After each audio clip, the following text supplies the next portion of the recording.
thank you. Oxy Arts Speaker Series with the Quetzalcoatl Mural Project. We're lucky to have 3 wonderful members of the Quetzalcoatl Mural Project here with us today.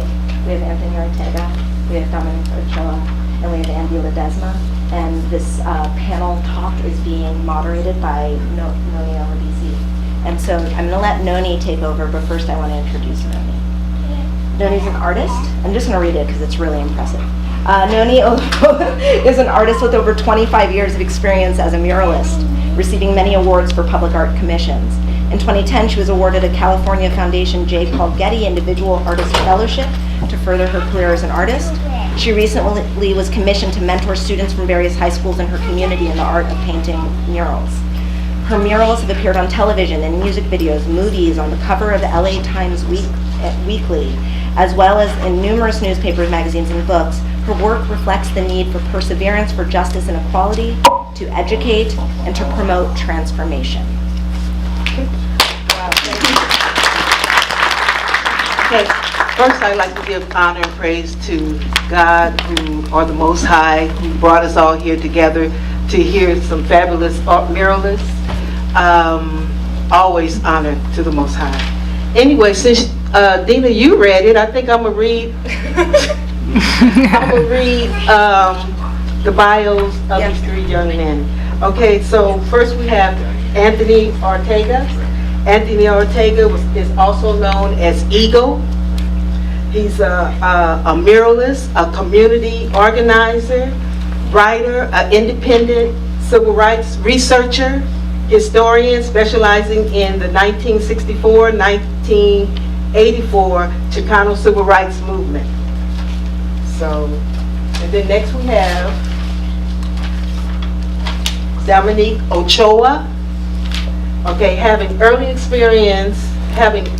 exposure to art as a young boy, spent many years assisting his mother, a gallery curator at Self-Help Graphics in East Los Angeles, and as a teenager started exhibiting his art, including art installations in numerous exhibitions around Los Angeles. Also, Dominique was the youngest member on the team that contributed to what would be the largest Chicano mural in Northeast Los Angeles. Then we have Andy Ledesma. Andy Ledesma is known as the Charming Devil.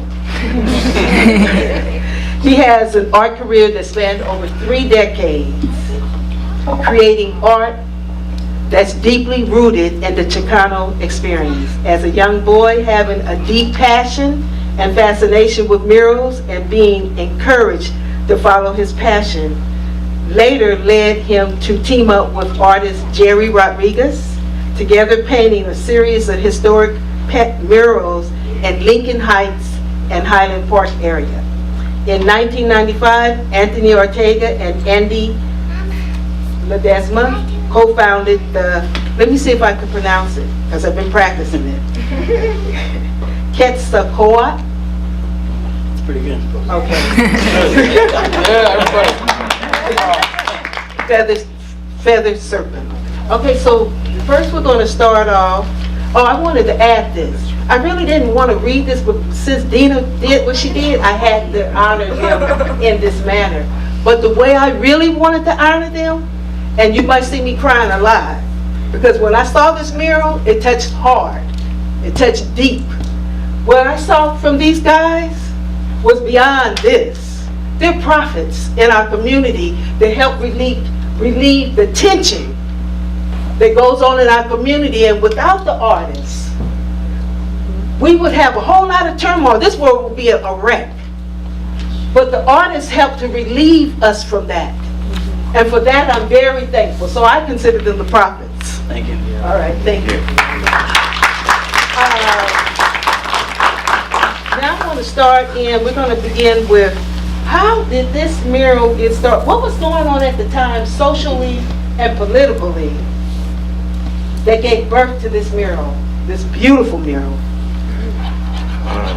Well, the mural began in the summer of '95 when my best friend was killed, and we had this idea of doing this mural in our dead-end street, and we just one day this was talking about it, saying what can we talk about it in terms of expressing in an artistic way about the contributions we have made to this society. And over the time we were sharing ideas, because a year before that we had a really close friend in the community that was killed by the same type of street violence that Daniel was killed by. And his name was Rogelio Flores, and Martin Flores, many of you may have known. He's a Berkeley graduate, and he was, once his brother was killed, within a year span, we saw the whole entire community muralized, and it was full of Chicano murals in the community. And Danny and I were moved by this, so we said, well, why don't we do this on our side? Sure enough, we started planning on it, and then right after is when he was killed. And we just, soon after, I met with Andy and Dominic and Xander and many of the other muralists, Jerry Ortega, Jaime Ochoa, and many others, Rob Corona. And we all got together in Andy's room, and we came together and started bringing concepts together and books together, that we started studying the culture and the message, and we started getting this message together and put this mural together. If I may interject, first off, I would like to introduce a couple people in the audience that are also a part of our mural team. We have Mr. Joe Bravo, who is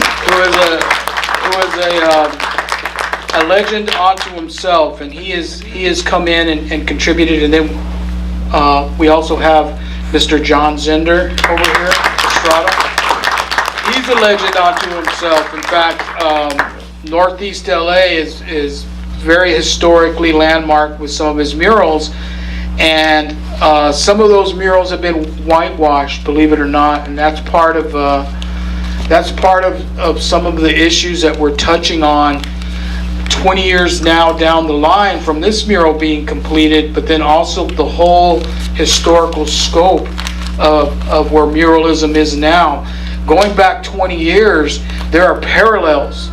Now, we're dealing with the immigration backlash with Donald Trump and everything, but back then, we had something called Proposition 187, and instead of Donald Trump, we were dealing with the clutches of Pete Wilson. Does anybody remember Pete Wilson?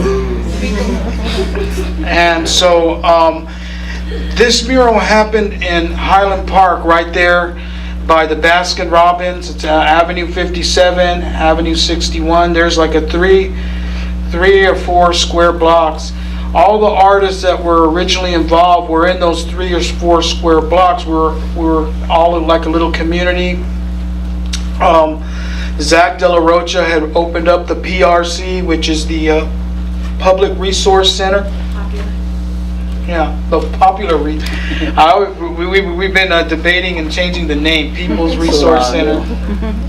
But that was a place for people to come and listen to some ideas, and there was some brand new ideas coming up from the belly of the beast, so to speak. You know, you had Subcomandante Marcos shaking things up and showing the world that you could have a revolution without bullets. It was through knowledge. It was through the internet. You know, the internet was barely emerging at that point. Highland Park was totally different. It was very, it was more known for not its foofy shops, but more its outrageous gangsters. Can I jump in on that? Yeah. What Andy just said about it wasn't what it used to be. I grew up on 57 in Benner, and I kid you not, like, kids were getting killed in Crossfire almost twice a month. And it was local gangs. that ruled the streets, and cops weren't up. They weren't around like they were now. Like now, they're everywhere now. I trip out because I work on York Boulevard now, and it's different. It's sad to see that they're so responsive now because the neighborhood's changed because of gentrification, but back then they could care less about responding to a 911 call, and anything can happen within those hour or an hour and a half that we're still waiting for help. So it was very emotional during that time, and I was the youngest artist on this mural, and it meant a lot to me at the time to do something for the community and to be involved.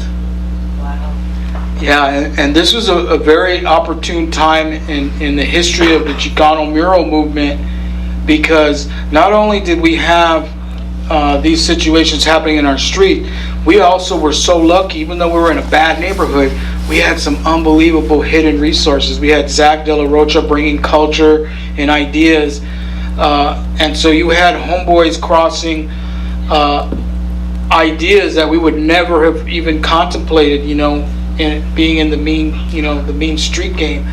And then we also had an old bookstore called the Arroyo Books. I don't know if any of y'all are old enough to remember the Arroyo Bookstore, but that was a community treasure, because you had authors come in there, and we crossed paths with authors that were writing, Victor Villaseñor, Gary Soto, a bunch of intellectuals.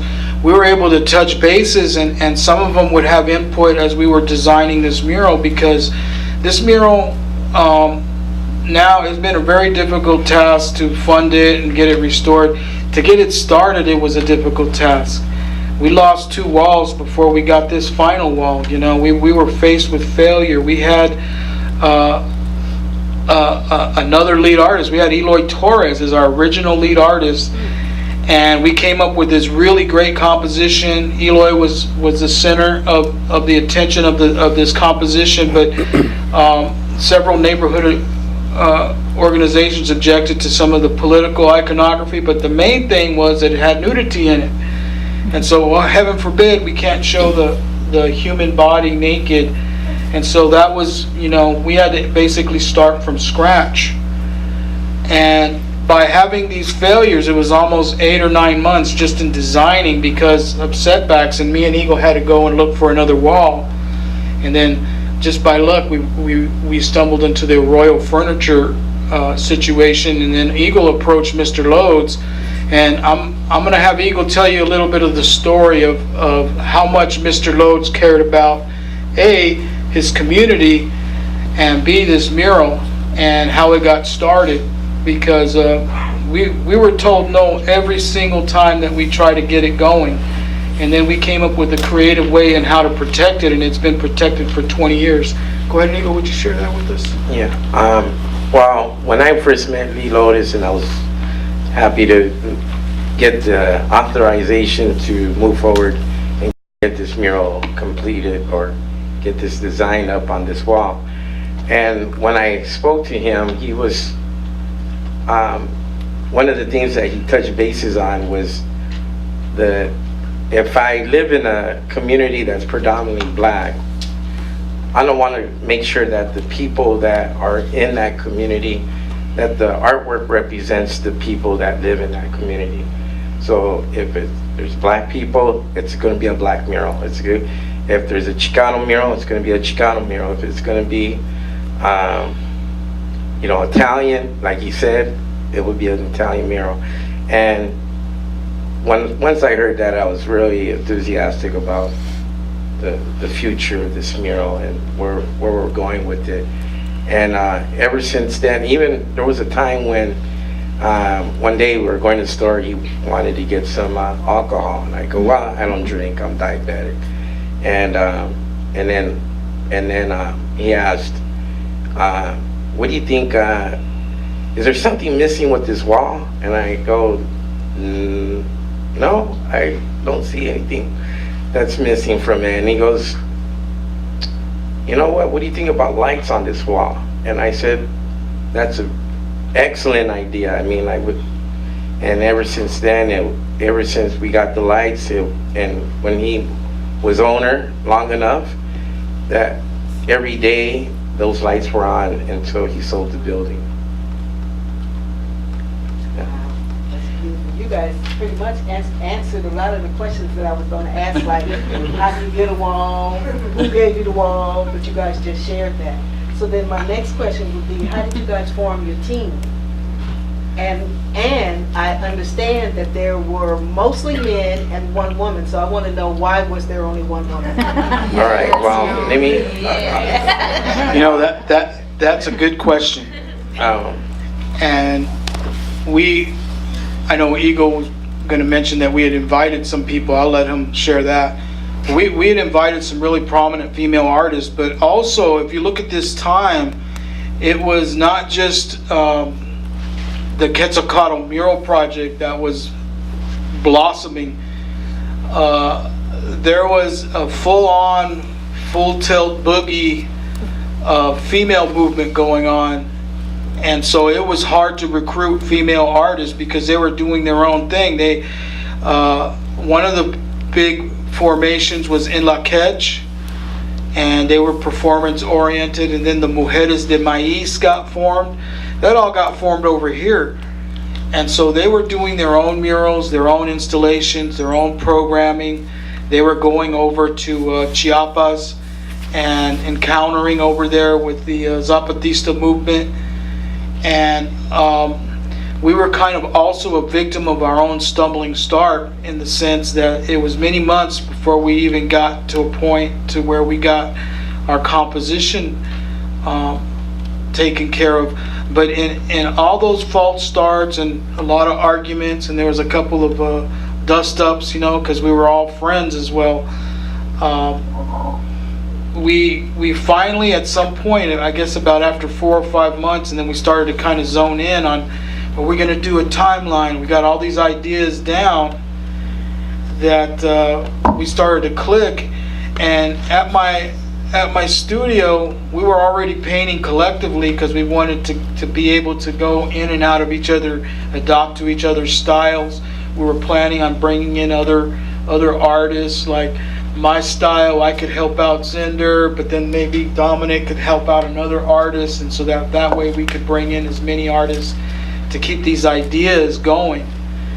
And so it was very organic in how it got started, mostly built upon friendships, because a lot of us came up together, doing the same thing. And so instead of being rivals, we saw so much of that competition already that we wanted to create something that would speak to a higher, we were hearing some of these Chicano ideas, and we were looking at the audience, not just being, college students and everything, but just your average Joe, your average person on the street. We wanted to tell you our history so that when you look at us, you don't stereotype us. You don't see a gangster. You don't see this or that. You see a human being, and a human being with the rich cultural history that we wanted to share with everybody, and that's basically how this process got rolling, and it's still rolling. We're still looking for female artists to contribute. We reached out to Reina Cervantes, who is a very recognized Chicana muralist, and we also reached out to Alma Martinez and several other Chicana muralists, but none of them had the time to. They were busy and with their own projects, and we refrained and continued to move forward with the mural. We met with Zender and many other muralists at Andy's studio, and we started the formation of Quetzalcoatl Mural Project and the 100-foot long mural that eventually you guys will end up seeing today during our PowerPoint presentation. So Isabel Martinez was also. Isabel, well, finally we did get one recruit, and she was very supportive, and Isabel Martinez joined our group, and in the middle of the mural completion, and I wish we had more photos to share with you, because I've been trying to reach Oscar Castillo, but the guy didn't have, he has thousands of photos and wasn't able to get us some of the original photos that we were part of with Xander and many other muralists in the crew. So also too, the inspiration, just like Joe Bravo and Xander, we were looking towards the three grandes, you know, Soqueros and Rivera and Orozco, and we're looking at other muralists like Xander and Joe and others that had this similar style, and as Andy was touching bases on, you know, and this is something we all connected on, and we were glad that we had Eloy Torres and wished we could have executed that mural design, but at the time our mural proposal was rejected, or the design was rejected, and we moved forward and we went back to the drawing board and decided to get together with the rest of the crew, and lucky enough, we brought all these books together that we had collectively. We went to the library and just brought all our archives together and said, let's start laying out the history of this mural. And all of us came to the drawing board and started putting our efforts into it. So, how long, well, the mural is 100 feet long. 103 feet long. Oh, okay. So, how do you guys match with all you powerhouse working together? Who's the lead artist and who get to say where an image goes? I think it was all done collectively. We all came to a consensus, you know, and we all had to agree to that design, where that's going to go. Yeah, I was basically the art director, and on this mural, the best way to manage it was to make it appear like it was not being managed. And so that required me to take out my ego completely because I came up with a lot of the original ideas, and I realized it can't just be my drawing, but let's stick to these ideas. Let's see if we could elevate our skill levels to be professionals and to look at an idea and with our skills create an image to fit that idea. And with this concept, you know, sometimes people would leave, and like I ended up getting a gig at the Atri Museum, the Cultural Cultura, so I had to leave the mural for about 4 or 5 months, but it still went on because we had put in this democratic kind of style of managing, and basically we would come to where if something was going to get changed or come into the mural, we'd have to have a consensus. And so there would be debate. Sometimes egos would get bent out of shape a little bit, but that's also the true mark of a friendship, you know, is if you can argue with your friends, you know, and get mad and maybe don't talk to them for a couple weeks, and then you call them up and Artists have a lot of egos. Yeah, there was a lot of egos on this. I go, hey, you thought, I didn't mean that, you know, and he said, yeah, 2 weeks later, you know. But we were all very passionate. And at some point, because it took a long time, it took 8 months to paint it, because we would change things. We were so obsessed with this. Ended up being almost like Apocalypse Now. You know, we were looking for perfection in the mural form, and you know, some sections they're chipping off. The paint's already about that thick, you know, and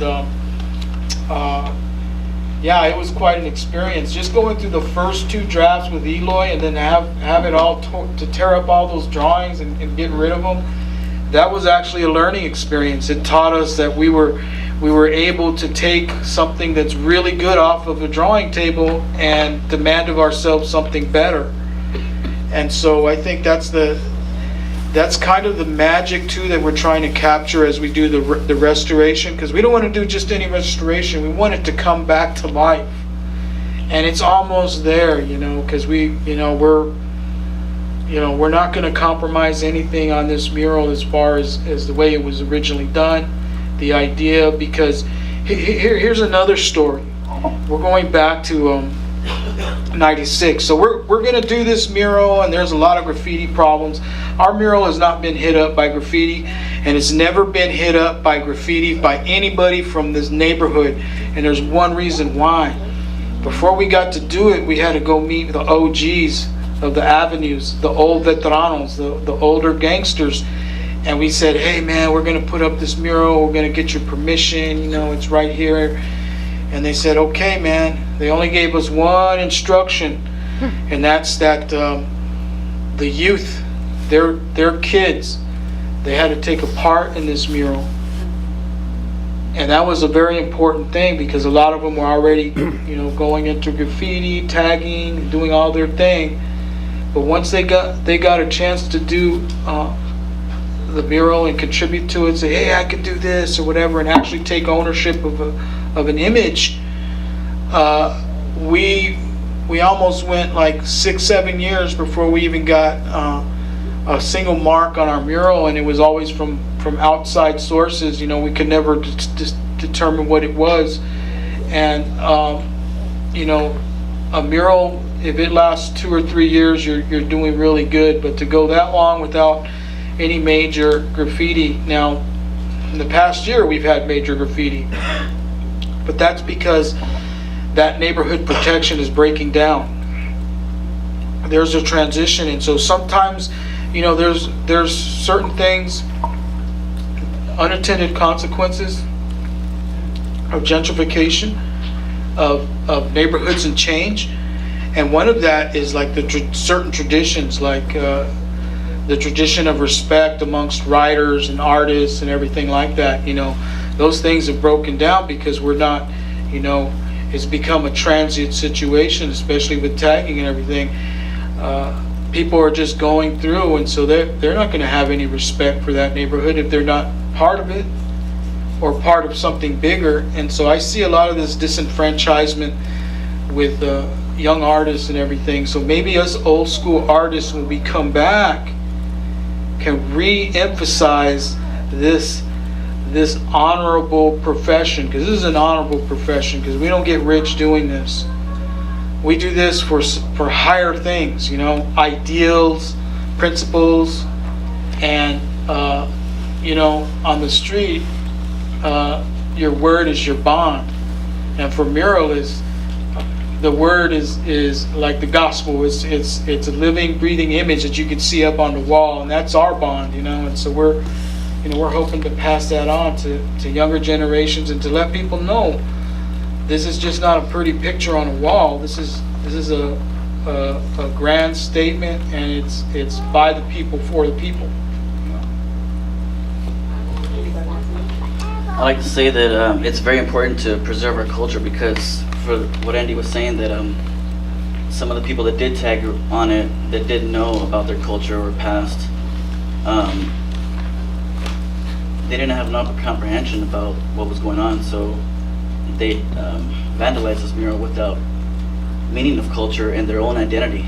So in a ways, the people that did tag on this mural had no identity within themselves. So it's very important to preserve this mural and the culture, and to keep it alive.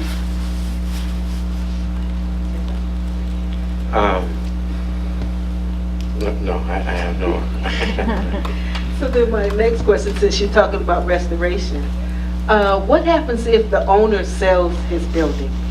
Well, we've been fortunate enough that Lee Lotus, the original owner, when he decided to sell the building, he made sure that there was in a written contract that they would have to, if the new owners purchased the building, that they would have to maintain the mural and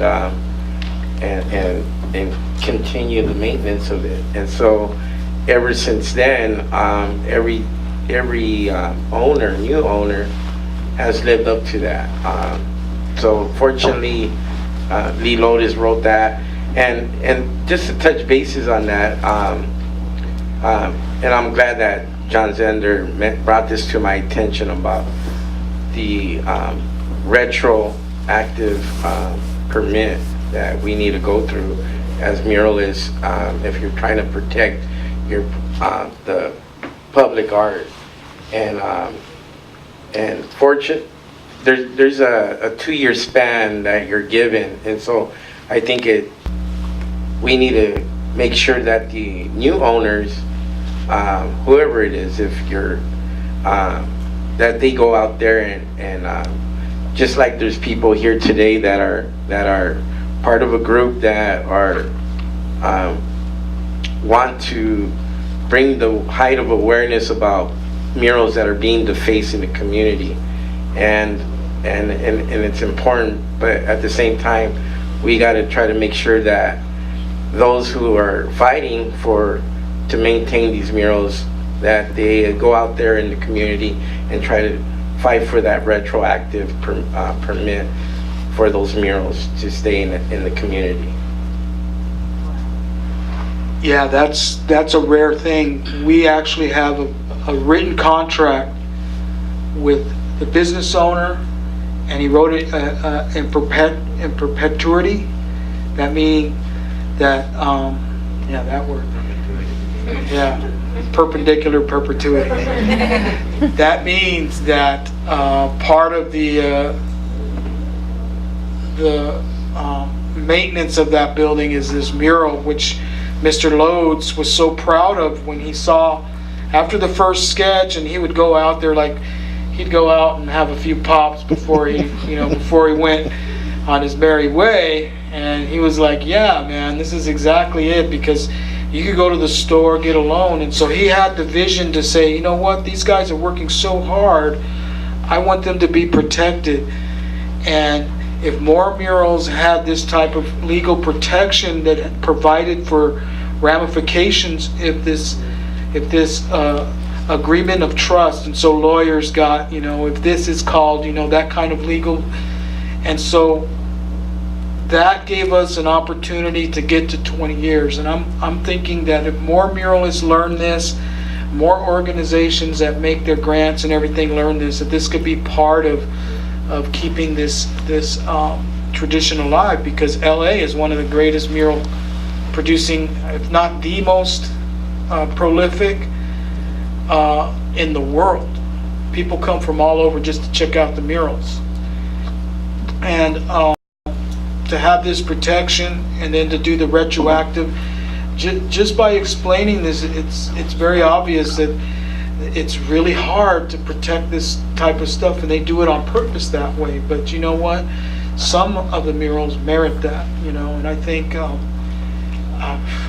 I'm thinking just in my head of just a whole bunch more.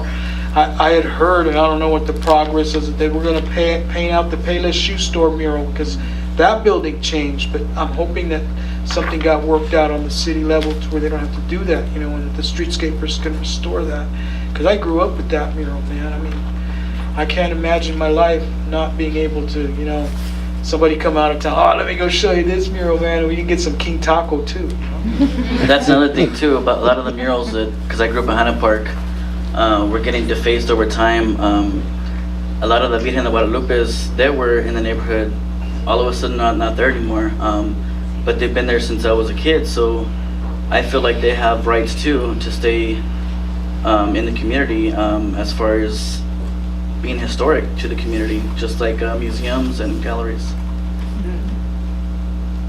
So now, when I first saw this mural, first of all, I've been seeing it on Avenue 50s, right up. Terrific, yeah.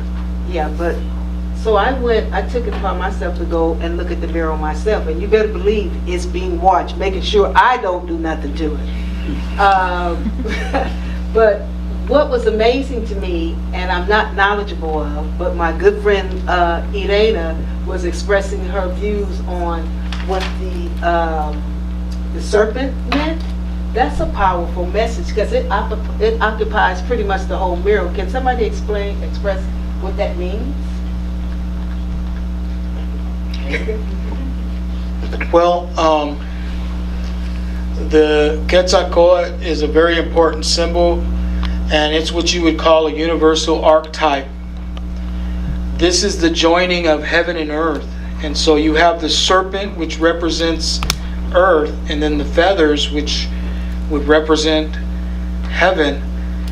And this is a very powerful symbol in religion, and it reflects the Mexica aesthetic and the Mexica eschatology, which means their belief systems.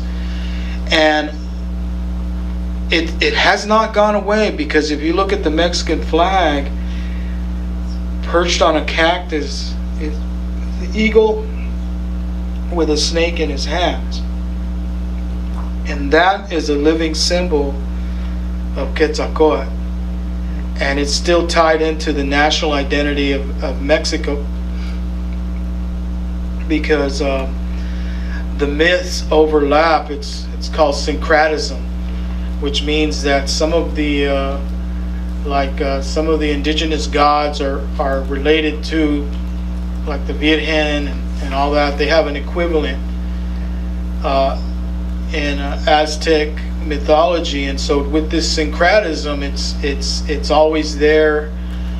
And I think modern Chicanismo, and when we deal with that kind of iconology, we're in the midst of updating and keeping our myths alive, because religion and belief systems, they stay alive by adapting to modern times, modern situations. How do we keep our indigenous ideas alive with us?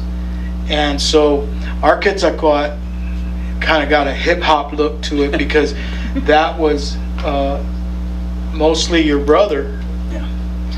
He spent almost the whole year just making Quetzalcoatl live and breathe. And we knew with that powerful symbol, because we're reading books and everything, we're not just, what's up, Holmes? We're getting knowledge, because we can't help it, man. The egos were strong. Yeah. The Royal Bookstore was hooked. They were fully engaged, and says, well, why don't you do about this? And they'd tell us about some indigenous facts and stuff, and we try to incorporate it. So we were getting educated while we were putting this together, and this is the best type of education, because we weren't getting a grade. We were filling the void in our soul. Now, when you go for that degree, a soul degree, that's pretty heavy duty, man, And so it was filling in some blanks, and we all came out of there. I came out of there, because at the time I would have to go and defend, my beliefs, with people questioning them, pointing all kinds of buzzwords, about what I believed, and couldn't believe that I had the audacity to have those same beliefs and still carry my other beliefs, whether they be Christian, Buddhist, whatever, but to have all these different types of beliefs and to take them into my own experience, and then to reprocess them and have a little bit of that vibe and everything. If you look up at the beginning, where man and woman, at the very top is a glyph that John Inder came up with. And if you look real closely at that glyph, you're going to see echoes of a menorah, of a cross, of indigenous symbols. And they're all together because that exactly represents this wonderful state, this cultural evolution that we're going under. And so sometimes, you have to go and look at everything. You got to look at it differently, because depending on the time of day, and I swear to God, towards the evening, the menorah shows up even more because of the twilight. So the colors and everything on this mural, that there's things that show up, and that was intentionally made oblique for just that kind of effect. And so if you were just going by, you could actually give a real informal history from whatever point of view, because these are just symbols, and each one will be different to each different person, different cultural aspect, So that's kind of the subtitle of this, is The Wall That Talks, and so people will come up and start conversations, and I never intended to paint that in there, but it's there because that's what people bring to it, So it's bigger than all of us, It's got its own life, Well, good you said that, because now we're gonna let Dominique Ochoa give us a brief history about what we're watching. So the beginning of the mural, anybody today can come and see this mural on Figueroa and Avenue 61. The wall that speaks. Here we have the conquest coming in, and the Quetzalcoatl right above it. Again, to what Andy said in the beginning, we have the mother with the womb and the father showing unity, the Mayan and Azteca design that we have going on. Most of the mural we've done and completed is only the bottom half of the mural, so we still have to restore the very top. It's hard to get to. We need ladders, we need scaffolding. We're still needing help from the community, so it's gonna take a while. Again, too, it's a 103-foot mural long. The Quetzalcoatl here is going over the procession for Day of the Dead in the ceremony. It's the altar. Here we have the Day of the Dead altar. This video has been touched up recently. It looks much better. Again, too, with the decaying and the weatherproof that's ruined the wall. There's cracks, there's holes. The graffiti coat has worn off. Again, it's 22 plus years going. It's the longest standing mural in Northeast Los Angeles. Here too, again, what Andy explained, we have the Mexican symbol where the eagle is perched over the cactus. Very strong symbol for the mural. Again, too, with the family. Moctezuma. Above that, we have a banner that was displayed about half a year ago in dedication, but many times over the years, over 20 years, let's say, a lot of people have come to the mural and they don't know who to address or who to talk to. Our names have gotten crossed out from graffiti or just washed off. So it was very hard for the community and the city to get in touch with us. So we put this mural up to identify and for people to go and get in touch with us. So for 20 years we had no contact.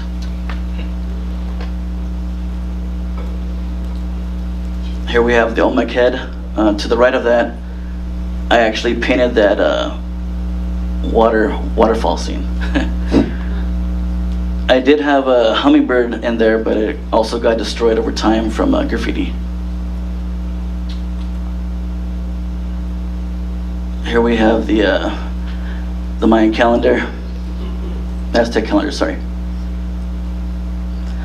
Again, you'll see the bottom half of the mural is only touched up to at least 20 to 30 feet high, but the mural goes beyond that. So the bottom half is very vibrant, but the top is decaying. Here we have Cesar Chavez. In the beginning, I also touched up those grapes that were all skulls, indicating all the farm workers that have passed away. Zapata, Emiliano Zapata. We have Marcos. Ya basta, in the computer.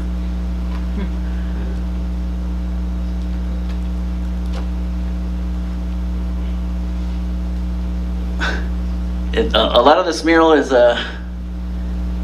so powerful and just so much is just withered away, and it's getting lost over time.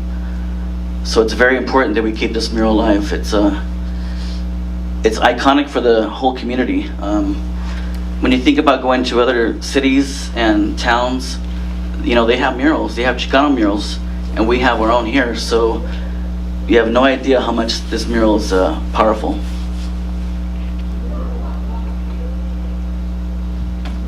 at the end too, we have the half man, half human, going into the future, going through all the struggles that we go through today, adapting. It's unbeatable, but we have to fight through it.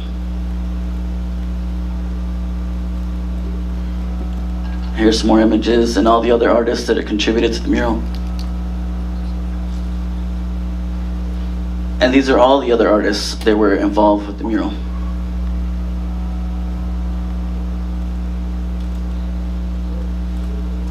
So these are some more photos recently we took, fixing all the graffiti that still goes on today.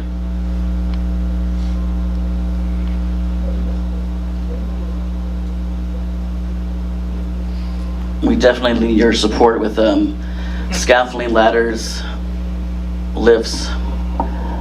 Again, too, we have to make this happen within one day, because you have to set up, do your thing, and break down. We can't leave anything out overnight. We don't have any storage space. So every time we have to come all in one car and packed in, ready to go, work for as many hours as we can, just to try to restore it. All of us on our own time go and restore it.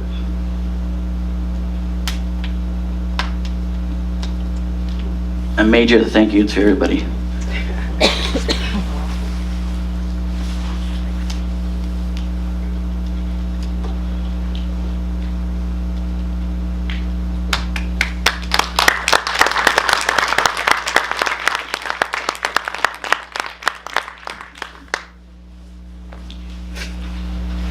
Okay, now we're going to open it up for Q&A, and please ask questions that I didn't ask, because I'm here to learn all as well. So we're going to open up to Q&A.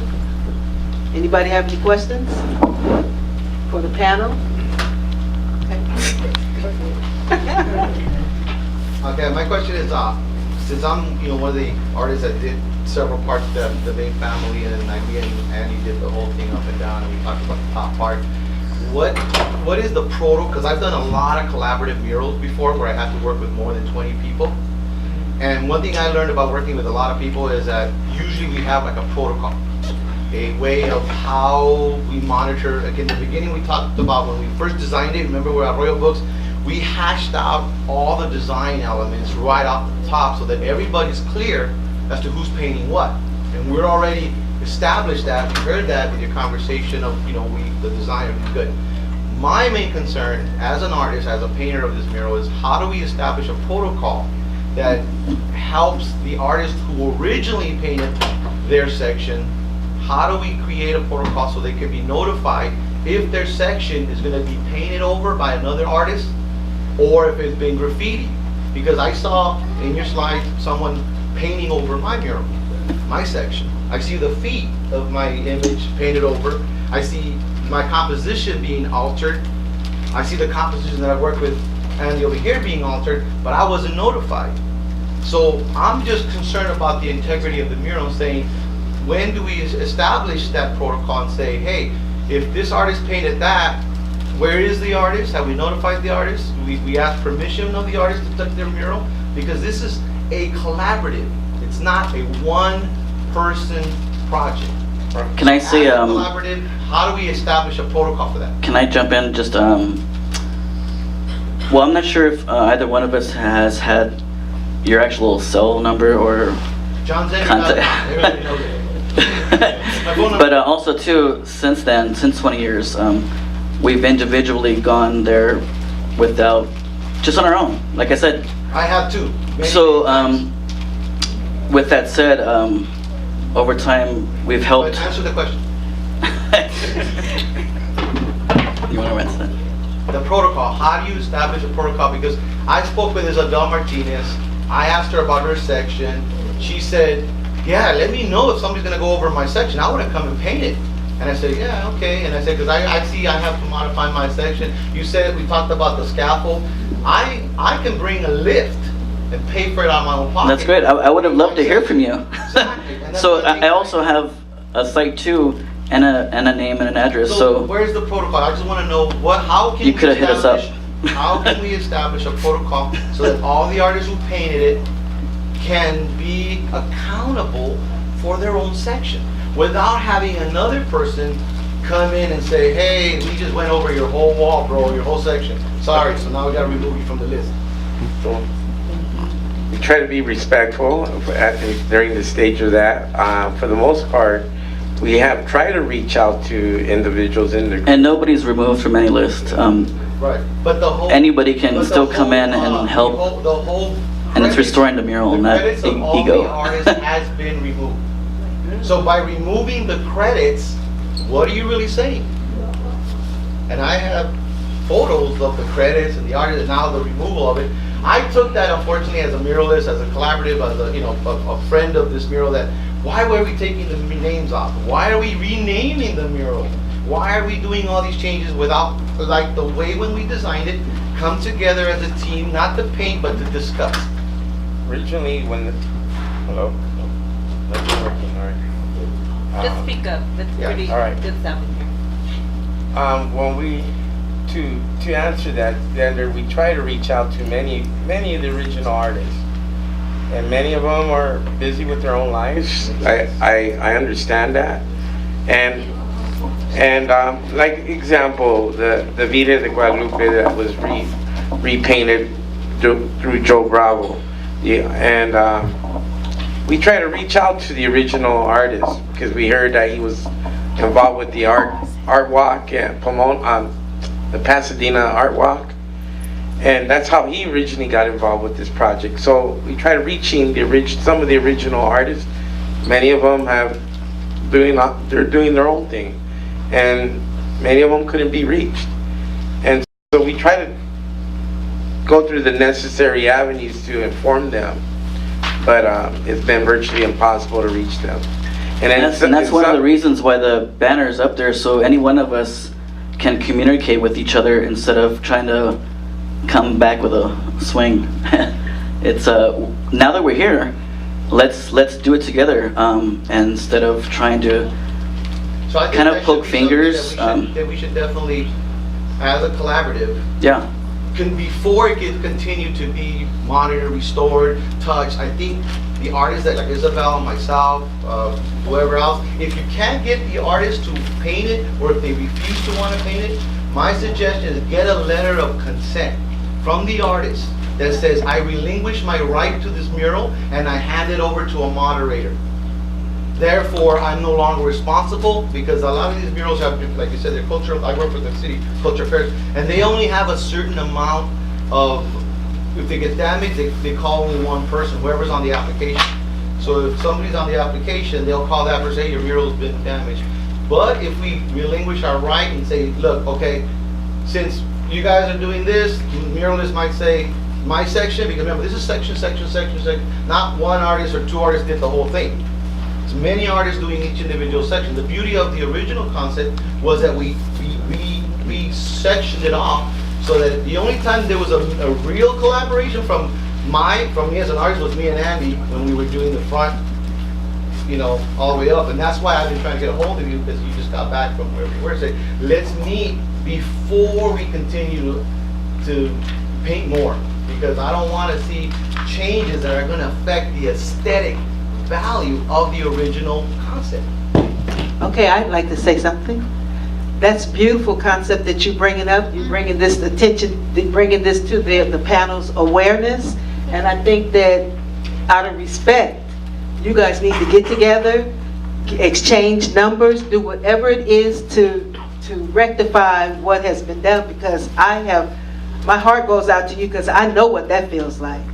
So I'm very glad that you brought it to the forefront and put it on the table with these panels, so you guys can get your acts together and really help him with that, because you can tell he's passionate about his work, and I wouldn't want my work to be done by somebody else. Come get me. And the bottom line too is, instead of individually trying to speak as a whole, it's for the community, it's for the future, and it's just what we all came up with together. So we need to kind of squash all the old business, what's happened, and move forward in restoring this mural and building as one, instead of trying to kind of just hit each other. Well, I don't think it's hitting each other. Well, I think it's bringing it's- awareness. can I just Yeah, finish go this? ahead. Because we need to move on to, other people have questions. But I think you guys need to, after all of this is said and done, exchange numbers. You said you didn't have this number? It's gonna get or taken care of. Okay, I mean, well- this is just part of the process, you know, we express ideas, Okay. because we're still painting on it. You know, Well, that's so not- nothing's set in stone. What he's concerned about is don't paint over his work, contact. Well, we've been intentionally avoiding his area, Oh, waiting for him. So we've been a year now, so we're ready. Okay? okay. See, that's beautiful. Thank you. Appreciate you. All right.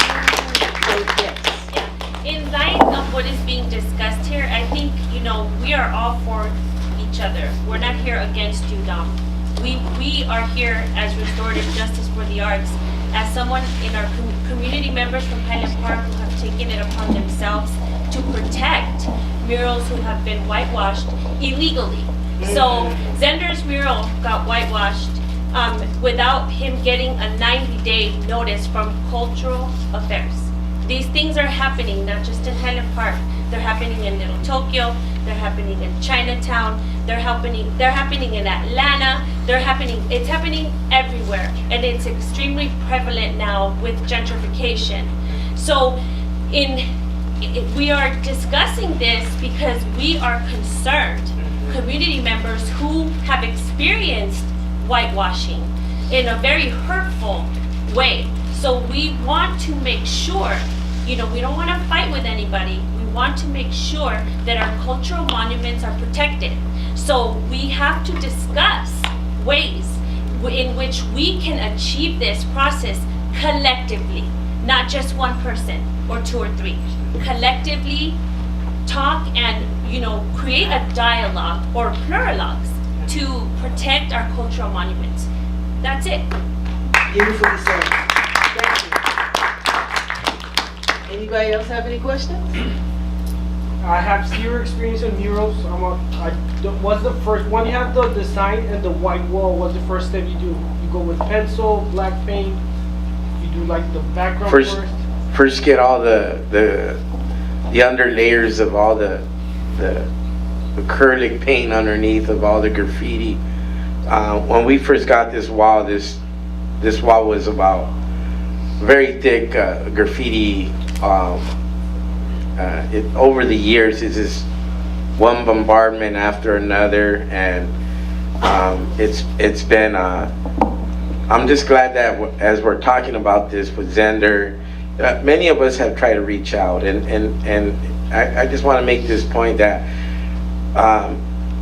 we will move forward, and if things are slowed down and we're not gaining momentum, because we need to, we could sit here day and night, argue, but at the same time we need to come together with some consensus and just approach this mural in terms of restoring it, in terms of keeping this Highland Park treasure alive.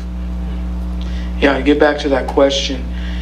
To prepare a mural for painting, you have to clean up the wall. So if there's paint chips or whatever, you got to get that off of there. And then you got to put a matrix down. That's a primer. And if it's on a brick wall, you're going to want to put some masonry primer. And then once you get that, you put a drawing, and then you get to town. That's how you do a mural. It's real easy. Yeah.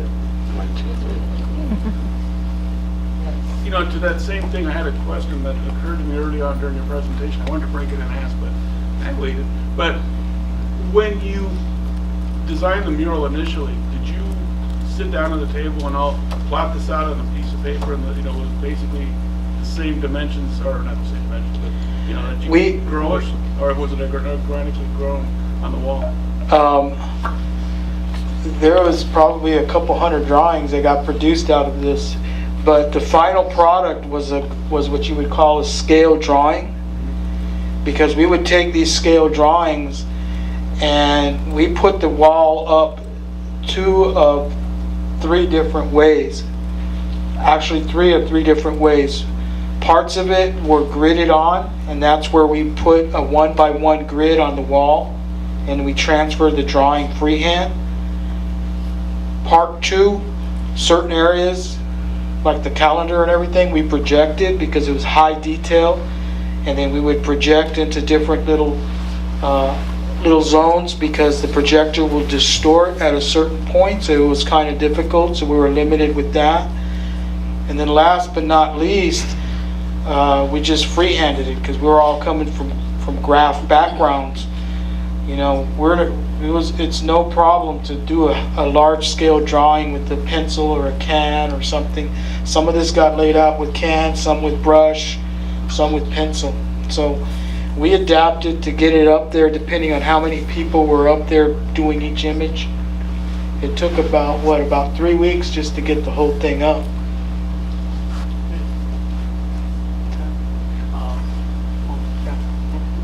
With Chicano murals being taken down, do you find any correlation or connection between that and the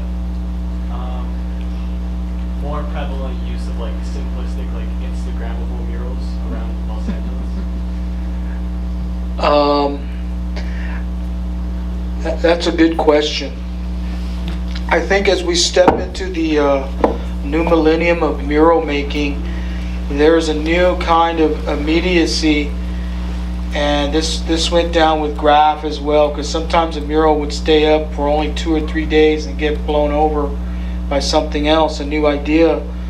But I think with that, with the limit of walls and the advent of Instagram and everything, I think muralism will become more instantaneous like that, and it's going to have to adapt to the short lifespan of whitewashing.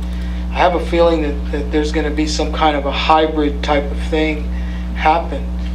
I was seeing some cats doing murals with vinyl banners, and then they just put them up on the sides of the roads or parking lots and everything, and they have a pop-up mural, an event or whatever, and then they roll them up and they're gone, and boom, move around. So that's a possibility. You know, you can take that cultural information and have it mobile, or you could send it out to the world via Instagram. And it doesn't even have to be on a wall. It could be, you know, taking a sketchbook with these types of ideas and then just doing it, or even superimposing it, projecting it on the walls at night. You know, there's all kinds of ideas. Any more questions? So I've seen this mural every day for the past 15 years because I live close, and I've always appreciated looking at it visually, but after hearing y'all talk about it tonight, I just have a much deeper appreciation for it, so thank you. Thank you very much. I wanted to ask a question about, you had mentioned that when the building was sold, so it's been sold since the mural's made, that the new owner had a part of their new ownership deed, that the mural has to stay there in perpetuity. But does that protect the mural if that owner wants to sell the building or tear it down or something? No, it does not. Yeah, because, you know, we have there's you know, in throughout LA, but particularly in this area and the other historical districts, you know, buildings are protected, especially buildings that have historical significance. They're protected, and they're given certification and registration by the city and the state. And this mural is a part of history that has to be protected. So if somebody wanted to tear down the building, they have to keep. I mean, I think that they have to keep the mural. The mural has to somehow be designated as historically important, and maybe that would also keep a lot of these other murals from getting whitewashed that have been. That's why it's significant that we emphasize that these muralists register their murals through the retroactive permit that DCA provides. And I think the relationship that most of us need to develop is the relationship with the owners of the property that the mural resides on. And that's the more we could get the owner to line up with us on protecting the mural. But you got to remember, it's only protected for a few years, so the renewal aspect needs to be continued over and over again until it just continues to be protected. Yeah, our current contract, it's 2 years lapsed, so we've been looking into this. I have a feeling that we're going to have to explore this issue with DCA, probably some politicians as well, to get behind this. And of course, the grassroots movement would be very important. If the community is vocal and talking to these owners, they're gonna want to interact. So this is going to be like the village is going to take mentorship of this ongoing mural, because as we're pouring resources, we're hoping that it goes another 20 years, and we're hoping that, see, I'm an old dude and he's an old dude, but this is a younger dude. We're already, getting ready to have somebody be continue to be responsible for the upkeep, promotion of the ideas that the mural represents. We're looking at doing projects with doing other murals, because we ended up with so much information that we could have probably done about 3 or 4 really outstanding murals. I would take some of the ideas that got rejected from here, and I painted them at the Atri for Cultura, a mural I did over there. So there's a lot of stuff that still needs to be done. I had a quick question. I've always been curious about what part of the mural like each artist kind of worked on. I think it would be cool if you guys kind of pointed out, since all 3 of you guys are listed as muralists on this piece, if you guys pointed out to us what part you worked on, so we can kind of get an idea of your aesthetic, what you designed and what you worked on, so we can match it to you. I think everybody would probably be really interested in seeing that. It would be cool. Well, I designed a couple of the areas, and then I backed off of the idea, but the beginning part, man, woman, and embryo, that's my design, and then the top part is Inder, and we work together, so that's why that thing fits really nicely together, because it was a collaborative piece. That's why I had that little word. Yeah. Eventually, an official website is going to be built up with everybody's information. We're still trying to work that out, because again, we need the help from the community, we need help from everybody, and for everybody to step forward and help each other explain all that. We could have brochures when people come and visit our lovely, beautiful neighborhood. They will have that there, or maybe when they're standing in front of the mural, they could actually press on an app, or like Andy said, with Instagram or whatever. That information will be available for everyone to see, and we're still trying to work on that. It takes a village. So if anybody's good at social media, we let me know. There you go. Yeah. One last question. Sure. Now, I'm noticing you guys are doing fundraising. I notice you guys are looking for funding for restoration. I notice you guys are making an effort. And then my end of the spectrum, I think that's very commendable. I think that's very honorable that you guys are doing that. My only question, and I mentioned this to Andy before, is when am I going to see a breakdown of where this funding is going to go? How much? Because I said, look, how much do you need for paint? I can help. I can put in a couple of thousand.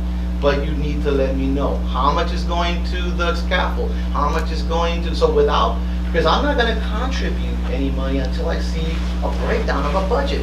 If I don't see that, even when I ask people to fund it, I'm going to feel like, I don't know where the money's going. So I would really appreciate if we get that out, so when we're actually secluding funds, we have a breakdown of the budget. Yes, budget for both. I agree that we need to be a little better organized, and we've had help. If everyone will go to this website, Avenue 50 Studio is the fiduciary agent, and there is a breakdown by supplies and man hours and scaffolding and Nova Gel, a complete breakdown of all of the equipment and time needed for the restoration. And we encourage anyone who's considering donating to always ask that question anytime you donate. And it should be transparent, and you can go to that website and you'll have it there.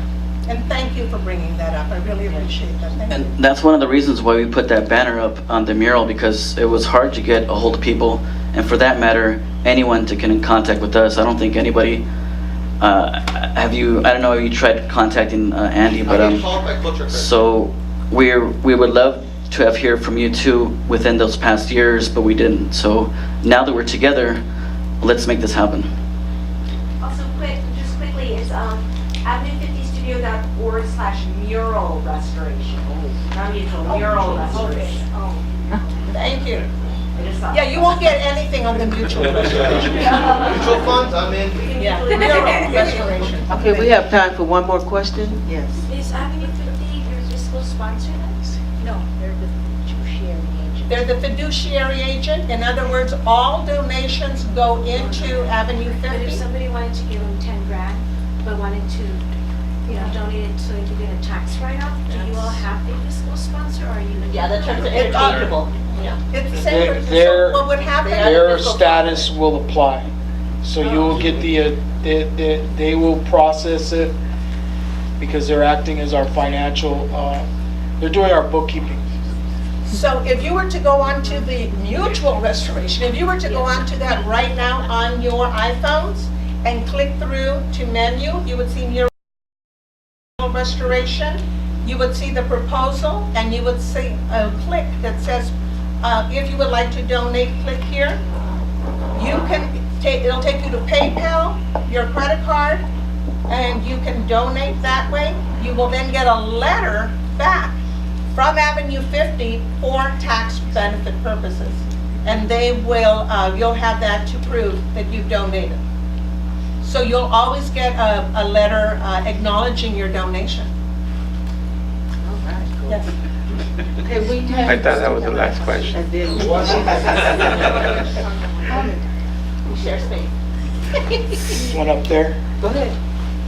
You. Oh, okay. I was wondering, sorry, if you could speak to like your thoughts about the preservation of the tradition of muralism in general, in addition to specific murals, and whether you guys had any mentors when you were learning how to become muralists, and whether you now mentor anyone else who's trying to become a muralist. I was inspired by Charles White. Matter of fact, many of us in the early stages, one day I was looking at the LA Times and I happened to see a write-up about black muralists that were influenced by the Mexican muralist school. And it was pretty cool because Charles White was trained by the 3 Mexican muralists from Mexico. And you could see the influence that some of these black muralists were experiencing through their own work, through being harnessed by Suqueros and Rivera and Orozco. And matter of fact, Xander and many others were an influence, like the East Los Streetscapers. And because when I was walking around in many communities, I saw Xander's work almost everywhere. This guy has hundreds of murals, and we were influenced, especially the one with the eagle and evergreen. And one day we're looking at that, and I'm saying, look how small that is, and yet it's so the impact it has. And one day we're discussing how do we get the composition right, and and that's, we kind of lean towards the leadership of other muralists, and help us bring this mural to the community. And also too is just some of the things that over the years, especially having these other muralists, seeing the East Los Streetscapers, George Yepes, and other inspirational artists. Like example, many of the realistic murals in LA, like you look at Kent Twinchell and you look at Eloy Torres, you look at the Pope on Broadway, and you go, well, who were they inspired by? And then you look at their instructor, who was Charles White, the person I was inspired by, and many of us were inspired by. You look at his work, and you could see that within these other artists, this is who they were inspired by, and I was like, wow, this is what I think many of us come across, is having these role models that bring that to us. And I'm glad that many of us got together and to do this mural, and hope to do other projects, and hopefully get the support that we need to restore this mural. Wow, thank you. We're about to close now, and we're going to thank everybody for coming out, especially on a night like this. It's some crazy weather. But anyway, thank you so much. We love you. Thank you for support. And this was a wonderful, wonderful panel here and a beautiful Q&A section. I learned so much, and I just appreciate all of you. Thank you so much.